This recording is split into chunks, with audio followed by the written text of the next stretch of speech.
Hi viewers, welcome to my channel. Today మనం సజ్జ దోశను ఎలా చేయాలో తెలుసుకుందాం. దీన్నే పెరల్ మిల్లెట్ అంటారు, బాజ్రా అని కూడా అంటారు. పావు గ్లాస్ మినపగుళ్ళు, పావు గ్లాస్ పొట్టు మినపప్పుని తీసుకోవాలి. పొట్టు మినపప్పు లేని వాళ్ళు ఫుల్ గ్లాస్ మినపగుళ్ళని తీసుకోవచ్చు. హాఫ్ స్పూన్ మెంతులు, పక్కన వేరే బౌల్లో హాఫ్ గ్లాస్ బియ్యం, 2 గ్లాసెస్ సజ్జల్ని తీసుకోవాలి.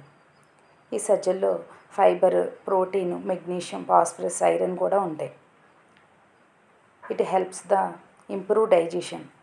కొలెస్ట్రాల్ తగ్గాలనుకున్న వాళ్ళకి కూడా తగ్గుతుంది.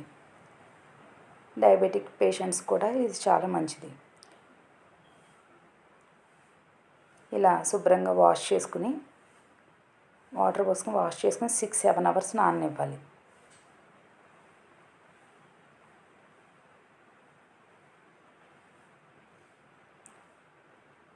వెయిట్ మేనేజ్మెంట్ చేసే వాళ్ళకి కూడా చాలా మంచిది. ఒక దోశ తిన్నా కడుపు ఫిల్గా ఉంటుంది, కొలెస్ట్రాల్ పెరగదు. ఇలా ఫస్ట్ మినపగుళ్ళని మిక్సీ పట్టుకోవాలి.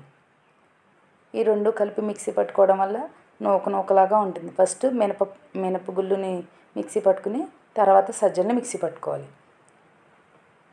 మనం దోశలు వేసుకునేటప్పుడు సాల్ట్ వేసుకుంటే సరిపోతుంది. మనకి ఎంత కావాలో అంత బయట పెట్టుకుని కానీ మరి ఫ్రిడ్జ్లో పెట్టుకోవాలి వెంటనే, లేదంటే పులిపెక్కుతుంది దోశ పిండి. సమ్మర్ అయితే 2 అవర్స్ ఫెర్మెంట్ అయితే సరిపోతుంది. అదే నార్మల్ టైంలో నైట్ అంతా నాననివ్వచ్చు పిండిని. మార్నింగ్ ఇలా దోశలు వేసుకుని 2 పక్కల ఆయిల్తో బాగా కాల్చుకుంటే సజ్జ దోశలు రెడీ. ఇది డయాబెటిక్ పేషెంట్స్కి చాలా మంచిది. గట్ ఎనర్జీ పెరుగుతుంది, గట్ హెల్త్ కూడా చాలా మంచిది. Please subscribe my channel. Thank you.